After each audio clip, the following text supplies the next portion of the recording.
This is me অভিপসা নিয়ে চলে এসেছি আরো একটা নতুন আর ঝকঝকে episode of its show time, শুধুমাত্র রঙিন টিভির পর্দায়, যেখানে থাকছে এন্টারটেইনমেন্ট ওয়ার্ল্ডস এর বিভিন্ন খুঁটিনাটি আপডেটস, তারকাদের অনেক অজানা গল্প আর দারুণ মজার মজার গসিপ।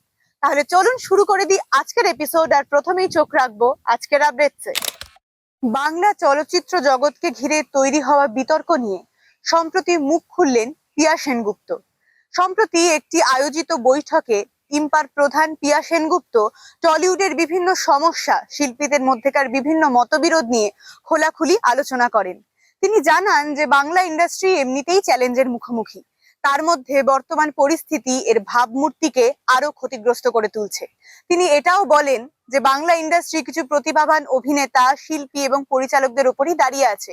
কিছু বিচ্ছিন্ন ঘটনা এবং ব্যক্তিগত মতবিরোধ নিয়ে গোটা ইন্ডাস্ট্রিকে প্রশ্নের মুখে দাঁড় করানো তাই একেবারেই ঠিক নয়।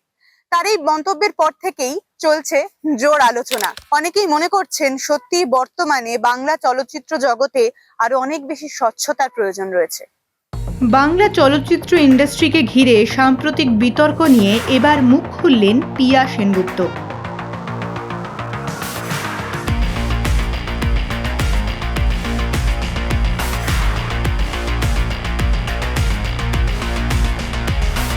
সম্প্রতি আয়োজিত এক সাংবাদিক বৈঠকে ইস্টার্ন ইন্ডিয়া মোশন পিকচার্সের প্রধান পিয়া সেনগুপ্ত টলিউডের বর্তমান পরিস্থিতি, অভ্যন্তরীণ সমস্যা এবং শিল্পীদের মধ্যে তৈরি হওয়া মতবিরোধ নিয়ে খোলামেলা মন্তব্য করেন।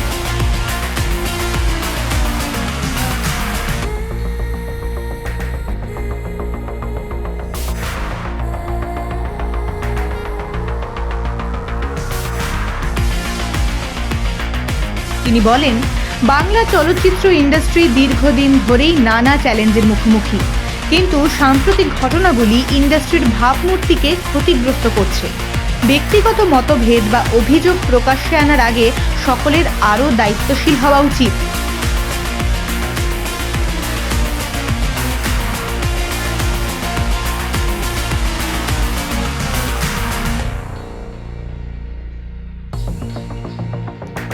পিয়া সেনগুপ্ত বলেন, বাংলা চলচ্চিত্র ইন্ডাস্ট্রির বহু প্রতিভাবান শিল্পী, পরিচালক এবং টেকনিশিয়ানের পরিশ্রমে দাঁড়িয়ে আছে। কিছু বিচ্ছিন্ন ঘটনা বা ব্যক্তিগত মতবিরোধের জন্য পুরো ইন্ডাস্ট্রিকে প্রশ্নের মুখে দাঁড় করানো ঠিক নয়।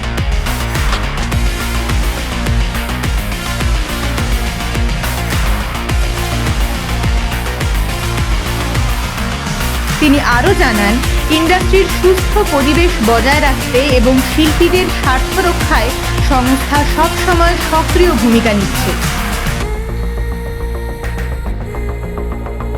আমার কিছু বলার নেই,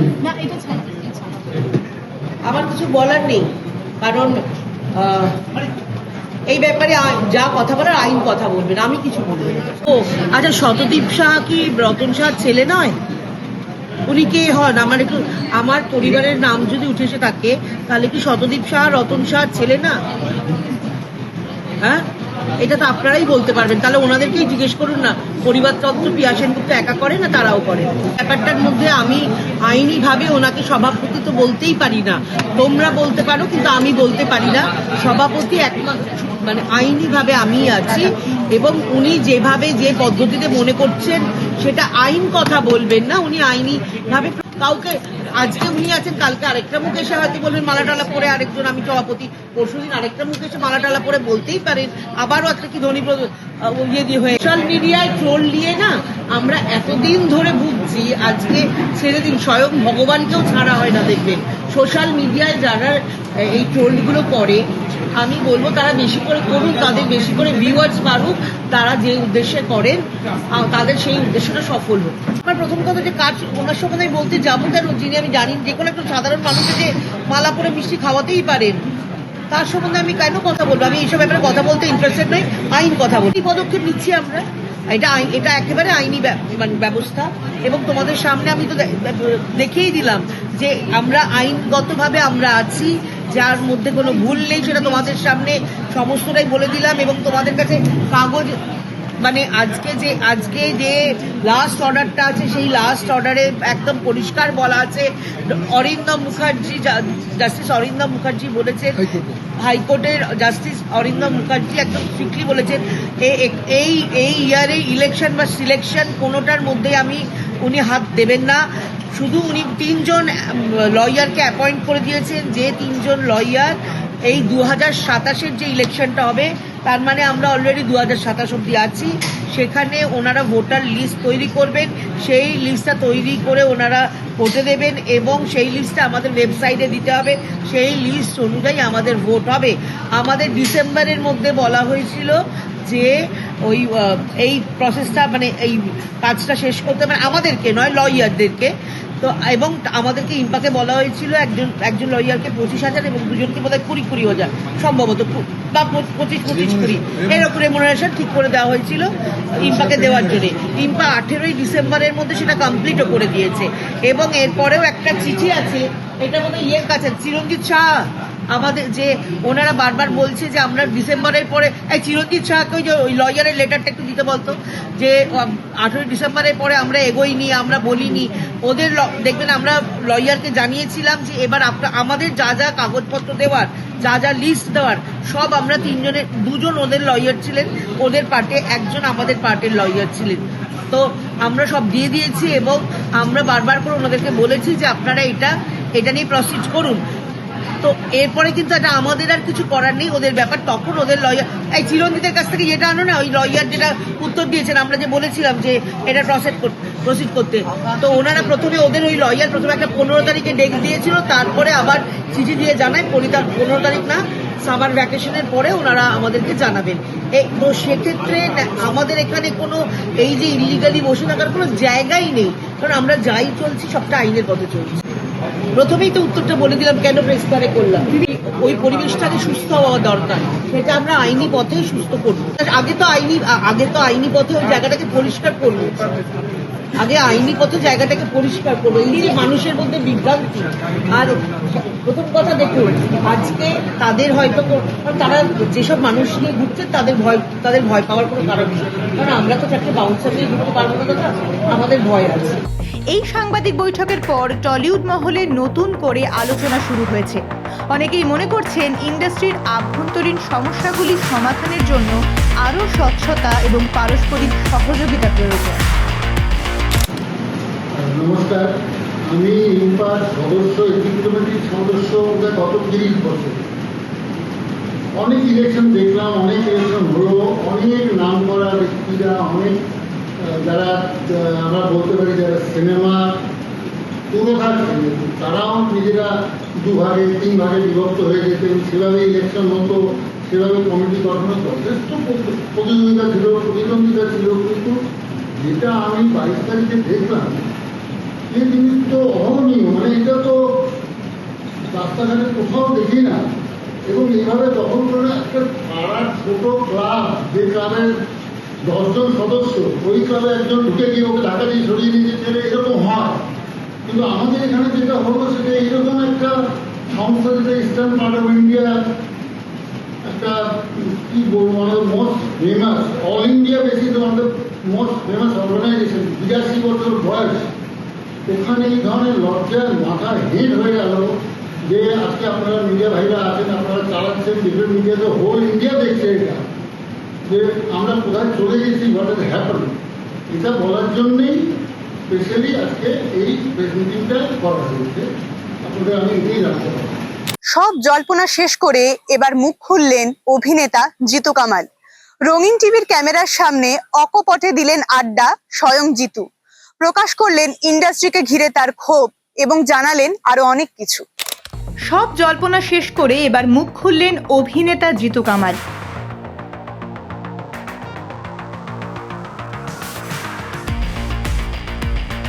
রঙিন টিভির ক্যামেরার সামনে অকপটে আড্ডা দিলেন স্বয়ং জিতু নিজে।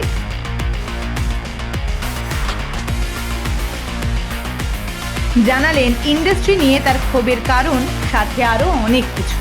কার পছন্দ নয়, ইন্ডাস্ট্রির 100 জন শিল্পীর মধ্যে 100 জনেরই তাই মনে হবে, টেকনিশিয়ানদের মনে হবে প্রত্যেকদিন কাজ থাকবে। আমি সবসময় বলি আমি প্রে করি ইউনিভার্সের কাছে, শিবজির কাছে, এবং আমি গ্রেটফুল, আমি ব্লেসড যে হাজারো বিতর্ক, হাজারো সবকিছুর মধ্যে আমার কাজ আমাকে ঈশ্বর দিয়ে যান এবং দর্শক সেই কাজ দেখে যান।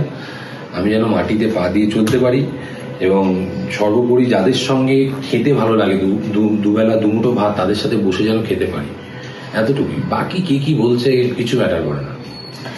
এবং আমার কাছে বহু মানুষের কল আসে যারা ধরো জিতু তৈরি করেছে, তাদের অনুরোধ আসে, যেটা অনুরোধ হিসেবে নিই না আমি, তাদের মুখের দিকে তাকিয়ে কখনো যদি মনে হয় নিশ্চয়ই তোমরা জানতে পারবে, কিন্তু যে যন্ত্রণা, যে ব্যথা, যেতে যেতে মানে মনে হলো যে কি হচ্ছে, মানে এইটার জন্য তো আমি আসিনি এই কাজটা করতে। তবে লাস্ট কিছু মাস আমার কো আর্টিস্টের সঙ্গে আমার ভালোই কেটেছে। তার মধ্যেও আবার কাউকে বেছে নিয়ে এই ছবি কেন তোলা হয়নি, ওই ছবি তোলা হতে পারতো, সে আমাকেই বলতে পারতো। এনিওয়ে, ঠিক আছে, part of the life, I am enjoying. একটু আগে বললাম তোমার সামনে তো চলে গেছে তো ইন্টারভিউ নিয়ে, তুমি তার প্রশ্ন ধরেই প্রশ্ন করলে গান পয়েন্টে, কারণ আমার বাবার নাম ইয়ে নয়, বলো আচ্ছা, নয়, আমার বাবার নাম দিলীপ কুমার নয়, রাজ কাপুর নয়। আমি খুব মধ্যবিত্ত, নিম্ন মধ্যবিত্ত পরিবারের একজন ছেলে, যে বাবা আমাকে প্রচুর খাইয়েছে, প্রচুর ঘুরিয়েছে। তার হাত ধরে তো ইন্ডাস্ট্রিতে আসেনি, একা এসছি। একা এসে মানুষ এতটা আমাকে ভালোবেসেছে, এতটা উন্নতির শিখরে পৌঁছে দেওয়ার জন্য মানুষ এতটা তাগিদ দেখায়, এটা কোথাও একটু ওই ঈর্ষার কারণ হয়ে যায়। তো আমার এটা নিয়ে একদম চিন্তিত নই। যে যেমন ভাবে ব্লেম দিতে থাকবেন, তারা খবরে থাকতে থাকবেন। জিতু কামালের পাশে একটা নাম জুড়লে আপনারাও খবরে থাকবেন। এনিওয়ে, কোনো ব্যাপার নয়। এবং বিতর্ক আরো হবে, আরো হতে পারে। আমার আরো ভালো ভালো কাজ আসছে, জানেন তো। চালু করুন, আপনাদের মিটার অন করুন। টেকনিশিয়ান যদি আমাকে না ভালোবাসতো, তারা ভালো করে ক্যামেরা না করতো, আলো না করতো, ডিরেকশন না দিত, তারা কিন্তু ভালোবাসে। তুমি একটু খোঁজ নিও, নিজেরা লুকিয়ে চুরিয়ে খোঁজ নিও, সামনাসামনিও জিজ্ঞেস করো, তারা আমাকে ভালোবাসে। তাদের সঙ্গে আমার মতবিরোধ হয় কাজের জায়গায়, বাকি সময় আমার রেসপেক্ট থাকে। বাকি একটা মানে যে কমিউনিটি, বিরোধ নেই আমার কারোর সাথে বিরোধ নেই, আমার সখ্য নেই। আমি তাদের সাথে মিলে মিশে আমি হয়তো একটু দূরে থাকি, আমি হয়তো সেই রকম শিল্পী হয়ে উঠতে পারলাম না যেরকম শিল্পী টালিগঞ্জে 4ই মার্চ মে তো নাকি আগে ছিল। আমি তো, আমাকে পাওনি, তাহলে তো আমি দলছুট ঘোরা আর কি। আমাকে তো বহু জায়গায়, বহু কোথাও দেখা হয়েছে, দেখতে ডাকা হয়েছে, তো কোথাও তো পাওনি। তাই জন্য জিতু আসে না, জিতু স্নবিশ। আমি স্নবিশ নই বাবু, আমি আমার মতো থাকি। থেকে মেনটেন করে যেমন নয়, অনেক বাধা বিপত্তি গেছে, কিন্তু 2013-14 থেকে যখন দেখলাম যে অভিনয়ের থেকে আমাদের ফ্লোরে বেশি রাজনীতির আলোচনা হয়, এবং সেই রাজনীতির আলোচনা হোক, সেটা স্বাস্থ্যকর নয়, তখন থেকে আমার মধ্যে দূরত্ব তৈরি হয়। এবং কোথাও গেলাম না, সেটার জন্য আমি গেলাম না। আমার কারোর ব্লগে থাকতে ভালো লাগে না, আমি নিজেও ব্লগ করি না, এসব ব্লগে থাকতে ভালো লাগে না। যারা করে তাদেরকে আমি উৎসাহ দিই, করো। এবার কেন গেলাম না, এর কৈফিয়ত আমি কেন দিতে যাব? আমি তো জামা প্যান্ট নিচ্ছি প্রোডাকশনের, খাচ্ছি প্রোডাকশনের, মেকআপ নিচ্ছি প্রোডাকশনের, এবং সেটা পরে ব্লগ করছি। তাতে আমি নিজে বিরুদ্ধাচারণ করি এবং দ্বিচারিতা মনে হবে। যারা করছে তাদের প্রতি আমার কোনো ইয়ে নেই, কোনো প্রবলেম নেই, কিন্তু তারা মনে করে আমি যেন প্রবলেম, আমি স্নবিশ, আমি ঘরে রয়েছি, আমি কি করবো সেখানে। এই প্রবলেম না, আর কিছুই নয়। এডিটরের মানে আমার প্রতি কাজ দিয়েছেন, তার জন্য আমি অসংখ্য ধন্যবাদ জানাই। অগ্নিদেবদাকে, সুদীপাদিকে। আমি জানি না তাদের কাছে কত ফোন এসছে, ওয়াই জিতু, বাট আসলেও তারা যে মনোবল দেখিয়েছে, জোর দেখিয়েছে আমাকে নিয়ে কাজ করা, সেটাই এনাফ। টলিউড থেকে এবার সোজা চলে যাব বলিউডে। বলিউডে ফের ব্যান কালচারকে ঘিরে বিতর্ক। শোনা যাচ্ছে অভিনেতা রণবীর সিংকে ব্যান ও বয়কট করার ঘোষণা করেছে ফেডারেশন অফ ওয়েস্টার্ন ইন্ডিয়া সিনে এমপ্লয়িজ। অভিযোগ, এক্সেল এন্টারটেনমেন্টস এর প্রযোজক ফারহান আক্তার ও রিতেশ সিধওয়ানির নতুন ছবি ডন 3-র শুটিং শুরু হওয়ার 3 সপ্তাহ আগে এই ছবি থেকে সরে যান রণবীর সিং। ফলে প্রি প্রোডাকশনের ক্ষেত্রে প্রায় 45 কোটিরও বেশি টাকার ক্ষতি হয়। ফেডারেশনের দাবি, রণবীরকে বারবার যোগাযোগ করা সত্ত্বেও তার অবস্থান তিনি কোনোভাবেই স্পষ্ট করে জানাননি। ফলে এক প্রকার প্রযোজক ও টেকনিশিয়ানদের স্বার্থ রক্ষার জন্যই এই সিদ্ধান্ত নেওয়া হয়েছে এবং এই সিদ্ধান্তের পর থেকেই ব্যাপক গুঞ্জন শুরু হয়েছে বলিউড মহলে। বলিউডে ফের সামনে এলো ব্যান কালচার বিতর্ক। অভিনেতা রণবীর সিংকে বয়কট ও ব্যান করার ঘোষণা করেছে ফেডারেশন অফ ওয়েস্টার্ন ইন্ডিয়া সিনে এমপ্লয়িজ। এই ফেডারেশনের নেতৃত্বে রয়েছেন অশোক পণ্ডিত এবং সংগঠনটির অধীনে কাজ করেন ইন্ডাস্ট্রির অসংখ্য টেকনিশিয়ান, লাইটম্যান থেকে শুরু করে সেট কনস্ট্রাকশন কর্মী পর্যন্ত। সম্প্রতি এক প্রেস কনফারেন্সে FWICE স্পষ্ট জানিয়ে দিয়েছে তারা আর রণবীর সিং এর কোনো ছবিতে কাজ করবেন না, এমনকি তার বিজ্ঞাপন প্রজেক্ট থেকেও নিজেদেরকে সরিয়ে রাখবেন।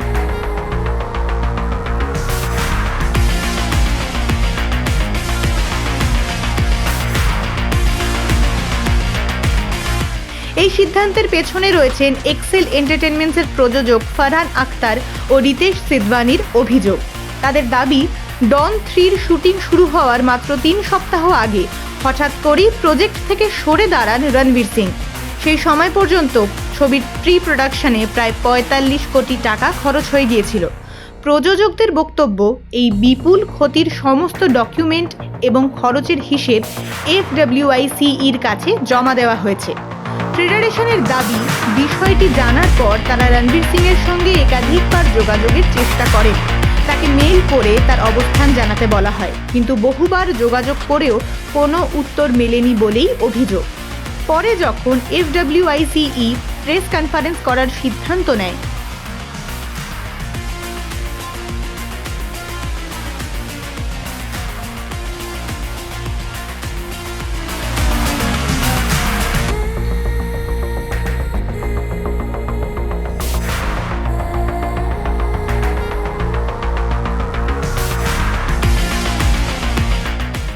তখন রণবীর নাকি জানান এটি তার এবং প্রযোজকদের ব্যক্তিগত বিরোধ, যা ফেডারেশনের জুরিসডিকশনের মধ্যে পড়ে না।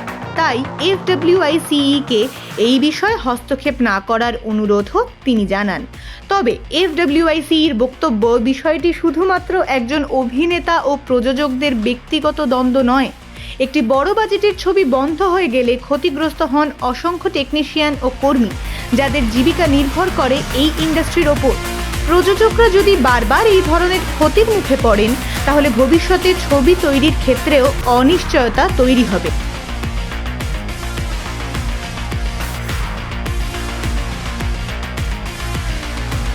আর তার প্রভাব পড়বে গোটা ইকোসিস্টেমে। এই ঘটনাকে ঘিরে এখন তীব্র চর্চা শুরু হয়েছে বলিউডে। একাংশ মনে করছে প্রযোজকদের এত বড় আর্থিক ক্ষতি মেনে নেওয়া যায় না।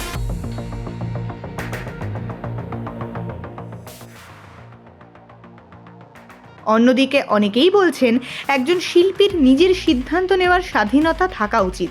এখন দেখার, শেষ পর্যন্ত রণবীর সিং ক্ষমা চেয়ে বিষয়টি মিটিয়ে নেন নাকি এই সংঘাত আরো বড় কোনো আকার নেয়। Well, that's it for today. দেখা হচ্ছে আরো একটা নতুন এপিসোডে, আরো অনেক গল্প, অনেক খবর আর অনেক অনেক আপডেটস নিয়ে। ততক্ষণ দেখতে থাকুন রঙিন TV. It's show time with me অভিপ্সা।